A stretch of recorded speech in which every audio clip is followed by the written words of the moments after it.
America में इन दिनों राष्ट्रपति चुनाव की रेस शुरू है। इसी कड़ी में पेंसिल्वेनिया में पूर्व राष्ट्रपति डोनाल्ड ट्रंप एक रैली में लोगों के बीच में थे। मंच से ट्रंप अपनी बात रख रहे थे।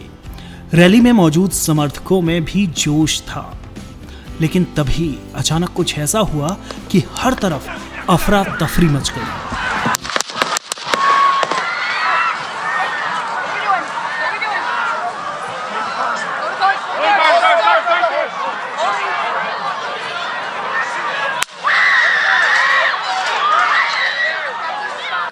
अचानक गोलियों की आवाज गूंजने लगी। चुनावी माहौल पूरी तरह से बदल गया।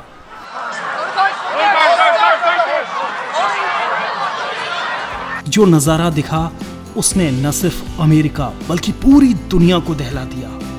अमेरिका के पूर्व राष्ट्रपति और अगले चुनाव में फिर से मजबूत उम्मीदवार दिख रहे रिपब्लिकन कैंडिडेट डोनाल्ड ट्रंप पर गोलियां चलाई गईं।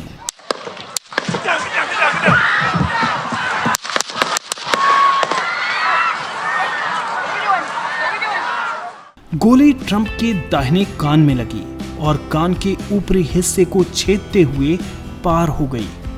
तुरंत सीक्रेट सर्विस के एजेंट्स ने ट्रंप को घेरकर अपनी निगरानी में ले लिया।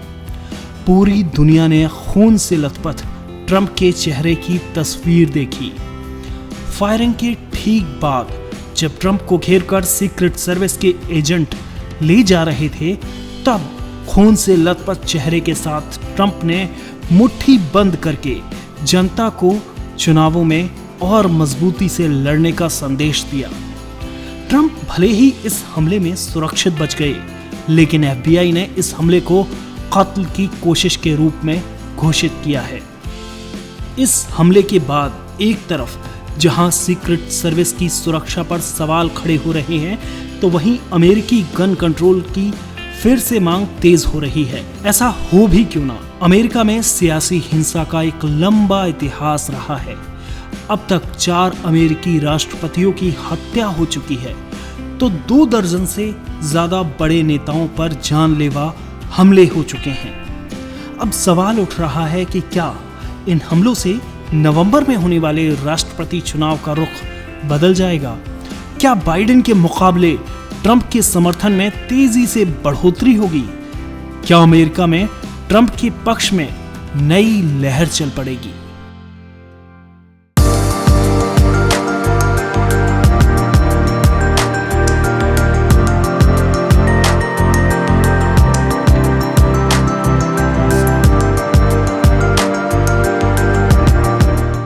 And you know that's a little bit old, that chart. That chart's a couple of months old. ये हमला कोई आम हमला नहीं था।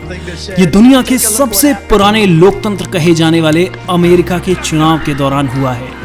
कई सवाल उठ रहे हैं। इस हमले में ट्रंप बच गए। हमले की कुछ देर बाद ट्रंप ने अपने social media platform truth social पर इस हमले को लेकर पहली प्रतिक्रिया दी। मुझे एक गोली मारी गई जो मेरे दाहिने कान के ऊपरी हिस्से को छेदती हुई निकल गई। मुझे तुरंत पता चल गया कि कुछ गड़बड़ है। मैंने एक घरघराहट की आवाज सुनी, गोली चली और तुरंत महसूस हुआ कि गोली मेरी स्किन को चीर कर चली गई। बहुत खून बह रहा था। तब मुझे लगा ये क्या हो रहा है। मैं पेंसिल्वेनिया के बटलर में हुई गोलीबारी पर क्विक रिएक्शन के लिए सीक्रेट सर्विस और सभी लॉ एनफोर्समेंट एजेंसियों का धन्यवाद देना चाहता हूँ। सबसे महत्वपूर्ण कि मैं रैली में मारे गए व्यक्ति के परिवार और बुरी तरह घायल हुए एक अन्य व्यक्ति के परिवार के प्रति अपनी संवेदना व्यक्त करता हूँ। ये अविश्वसनीय है कि ऐसा कृत्य हमारे देश में भी हो सकता है।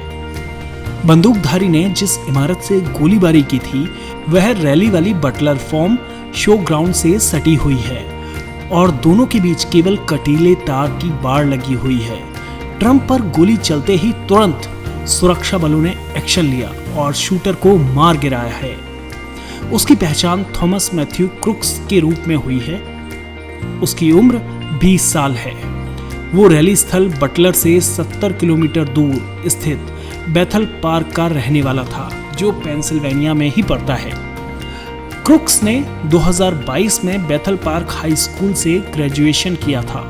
अमेरिकी वोटर डेटाबेस के अनुसार उसने खुद का रजिस्ट्रेशन रिपब्लिकन वोटर के रूप में कराया हुआ था। रिपब्लिकन पार्टी से ही ट्रंप राष्ट्रपति पद के उम्मीदवार हैं। उसने ट्रंप पर हमले को अंजाम क्यों दिया, उसका मकसद अभी साफ नहीं हो पाया है। घटना स्थल से एक AR-15 सेमी ऑटोमेटिक राइफल बरामद हुई है।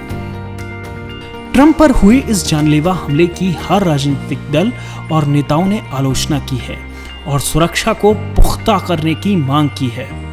राष्ट्रपति बाइडेन, पूर्व राष्ट्रपति बराक ओबामा समेत तमाम दलों के नेताओं ने हमले की कड़ी निंदा करते हुए कहा कि अमेरिकी समाज में या पॉलिटिक्स में हिंसा की कोई जगह नहीं होनी चाहिए।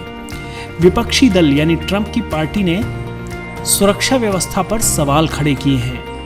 ट्रंप के समर्थक माने जाने वाले अरबपति शीर्ष बिजनेसमैन एलोन मस्क ने सीक्रेट सर्विस की सुरक्षा व्यवस्था पर सवाल खड़े करते हुए एजेंसी के चीफ के इस्तीफे की मांग की है।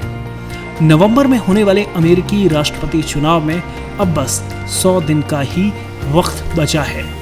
ऐसे में ट्रंप पर हुए इस जानलेवा हमले का चुनाव पर क्या असर होगा, इसे लेकर चर्चा परिचर्चा शुरू हो गई है।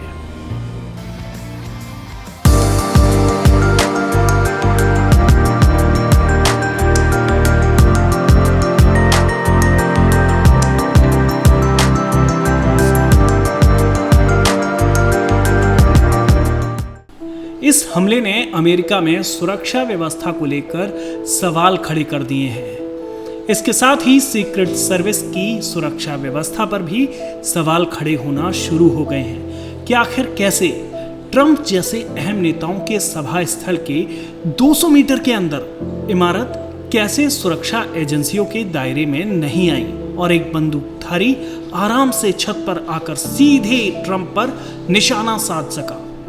गोली ट्रंप के कान में लगी।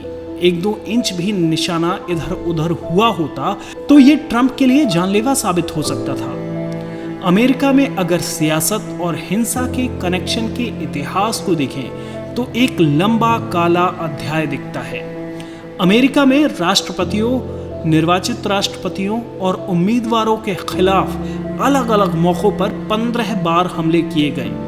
4 जुलाई 1776 को ब्रिटिश उपनिवेश से आज़ाद हुए संयुक्त राष्ट्र अमेरिका के 248 साल के इतिहास में 4 राष्ट्रपतियों की पद पर रहते हत्या कर दी गई, जबकि 2 दर्जन से ज़्यादा बड़े नेताओं या पूर्व राष्ट्रपतियों पर जानलेवा हमले हुए। इसमें कई दास प्रथा को खत्म करने या अश्वेत लोगों के खिलाफ भेदभाव को खत्म करने के पक्ष लेने वाले नेता थे, जो दक्षिणपंथी संगठनों का निशाना बने। लेकिन ट्रंप तो खुद दक्षिणपंथ के समर्थक हैं। ऐसे में उन पर हमले के पीछे किसी संगठन का हाथ है या ये लोन वुल्फ अटैक का हमला है, ये तो जांच के बाद ही पता चल पाएगा। जिन अमेरिकी राष्ट्रपतियों को निशाना बनाया गया है उनमें दास प्रथा के खिलाफ लड़ने वाले अमेरिकी इतिहास के सबसे सम्मानित नेता और तब के राष्ट्रपति अब्राहम लिंकन की हत्या 14 अप्रैल 1865 को गोली मारकर कर दी गई। लिंकन अमेरिका के 16वें राष्ट्रपति थे। आरोपी जॉन विल्क्स बूथ ने उस समय लिंकन को निशाना बनाया जब वे वॉशिंगटन की फोर्ड थिएटर में कॉमेडी आवर अमेरिकन कजिन की एक स्पेशल परफॉर्मेंस में शामिल होने गए थे। उनके सिर के पिछले हिस्से में गोली लगी और अगली सुबह उनकी मौत हो गई। एजेंसियों की जांच के बाद बताया गया कि अश्वेत अधिकारी के लिए उनका समर्थन ही उनकी हत्या का कारण बना। हत्यारा जॉन विल्क्स उस समय घटनास्थल से भागने में कामयाब रहा, लेकिन उसे वर्जीनिया में गिरफ्तार कर लिया गया था। इसके बाद नाम आता है जेम्स ए गॉरफील्ड का। जेम्स गॉरफील्ड दूसरे अमेरिकी राष्ट्रपति थे जिनकी हत्या की गई।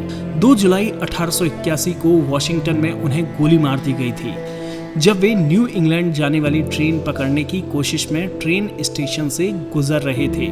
चार्ल्स गुइटो ने उन्हें सीने में गोली मार दी थी। हमले के करीब 2 महीने बाद 19 सितंबर 1881 को उनकी मौत हो गई। इसके बाद नाम आता है विलियम मैककिनले का। अमेरिका के 25वें राष्ट्रपति विलियम मैककिनले को 6 सितंबर 1901 को यॉर्क में भाषण देते समय गोली मार दी गई थी। रैली में मौजूद भीड़ से हाथ मिलाते समय उनके सीने में 2 बार गोली मारी गई थी। उम्मीद थी कि मैककिनले इस हत्या के प्रयास में बच जाएंगे, लेकिन आखिरकार 8 दिन बाद उनकी मौत हो गई। मैककिनले की हत्या का दोषी अराजकतावादी लियोन कोजोलगोज को ठहराया गया और उसे मौत की सजा दी गई। इस सूची में आखिरी नाम आता है जॉन एफ कैनेडी का। एक रसूखदार खानदान से आने वाले कैनेडी अमेरिका में अश्वेत अधिकारों और नस्लीय बराबरी के बड़े समर्थक थे। उनकी हत्या अमेरिकी इतिहास की सबसे चौंकाने वाली हत्याओं में से एक थी। 2 नवंबर 1963 को टेक्सास के डलास में जब John F Kennedy first lady Jacqueline Kennedy के साथ यात्रा पर थे, तो इसी दौरान राइफल से लैस एक छिपे हुए हथियारे ने उन्हें गोली मार दी। डलास में जैसे ही उनका काफिला निकला तो एक इमारत की खिड़की से उन पर गोली चलाई गई। हथियारे का निशाना एकदम सटीक निकला।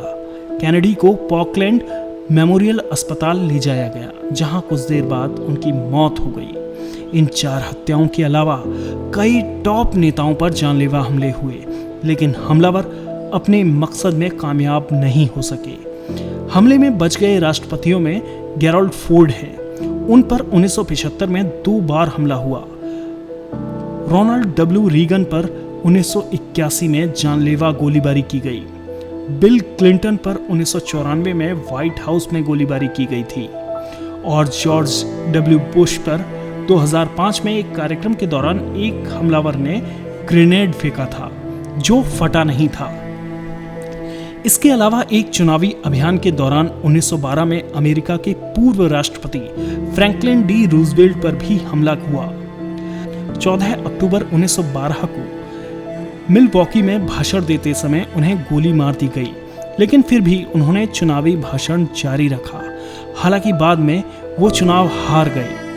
1933 में राष्ट्रपति पद पर रहते हुए भी रूजवेल्ट की हत्या का प्रयास किया गया था।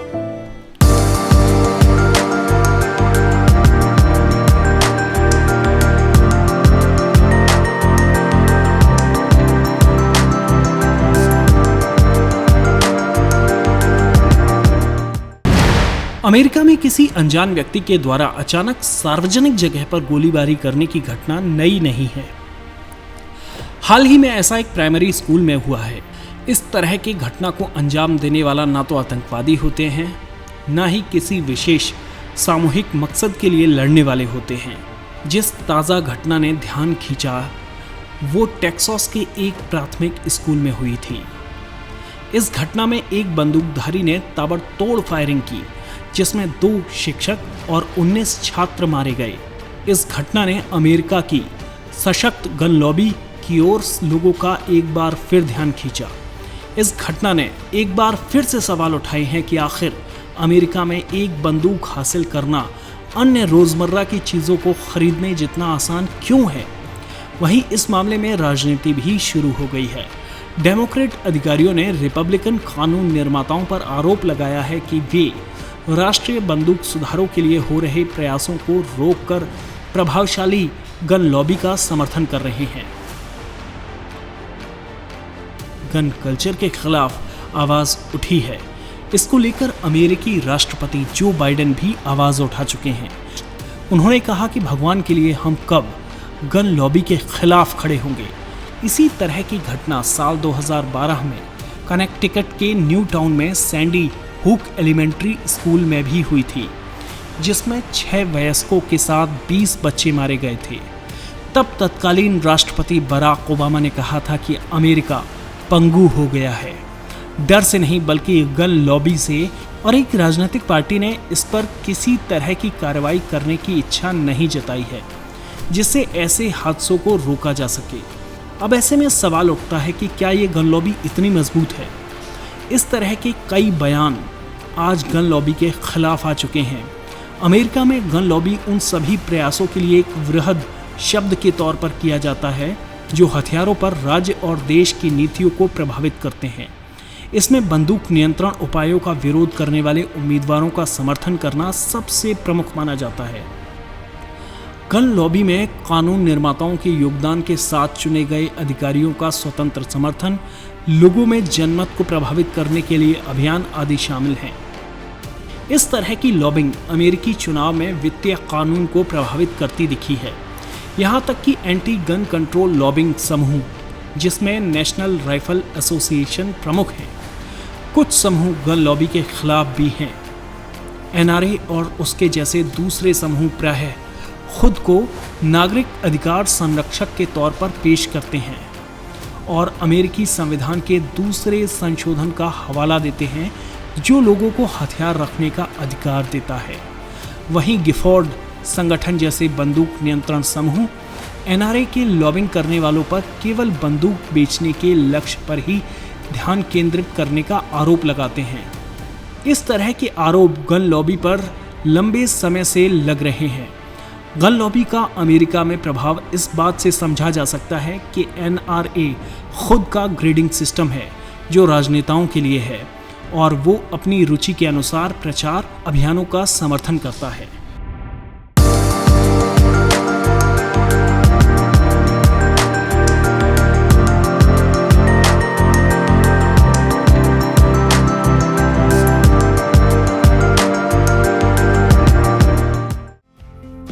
अमेरिका में राजनीतिक हत्याओं के अलावा मास शूटिंग के कारण लंबे समय से गन कंट्रोल की मांग हो रही है। अमेरिका में बंदूक खरीदने पर कोई पाबंदी नहीं है और ना ही इस पर कोई कंट्रोल है। लंबे समय से गन कंट्रोल की मांग इसलिए भी तेज हो रही है कि सेना और पुलिस से भी कई गुना हथियार आम लोगों के पास हो गए हैं और मास शूटिंग की घटनाएं लगातार होती रहती हैं। गन कंट्रोल का मामला कितना गंभीर है इसको आसान भाषा में और आंकड़ों के जरिए समझा जा सकता है। 34 करोड़ से ज्यादा की आबादी वाले अमेरिका में कम से कम 42% लोगों के पास हथियार हैं और कईयों के पास तो एक से ज्यादा बंदूकें हैं। पूरे अमेरिका में 40 करोड़ से ज्यादा वैध अवैध हथियार जनता के पास हैं, यानी वहां की आबादी से भी ज्यादा। बंदूक और गोलियां खरीदना अमेरिका में इतना आसान है, इसे इस बात से समझ सकते हैं कि एक कंपनी ने ओक्लाहोमा, टेक्सास जैसे शहरों में ग्रोसरी स्टोर्स पर बुलेट वेंडिंग मशीनें लगाई हैं ताकि लोग सब्जियों और दूध की तरह बंदूक की गोलियां खरीद सकें। अमेरिका में गन कंट्रोल के लिए सख्त नियम लाने के लिए लंबे समय से मांग हो रही है ताकि मास शूटिंग और ट्रंप जैसे अहम नेताओं पर गोलीबारी जैसी घटनाओं पर लगाम लगाई जा सके। इसको लेकर आम अमेरिकी भी गन कल्चर पर सख्त कानून की मांग करते हैं, लेकिन तस्वीर का एक दूसरा पहलू भी है। करीब 1/3 अमेरिकियों का कहना है कि वे गन रखते हैं। यह आंकड़ा इस बात का सबूत है कि गन कल्चर अमेरिका में कितनी गहरी जड़ें जमा चुका है। 2024 के पहले 4 महीनों में देश में लगभग 55 लाख हथियार खरीदे गए। देश का दूसरा सबसे अधिक आबादी वाला राज्य टेक्सास इसमें सबसे आगे है। अप्रैल 2024 तक बेची गई सभी बंदूकों का लगभग 9% अकेले टेक्सास में खरीदा गया। 2022 में बंदूक हिंसा से 48,000 से ज्यादा लोग मारे गए। ये 2010 की तुलना में 16,000 मौतों की वृद्धि है।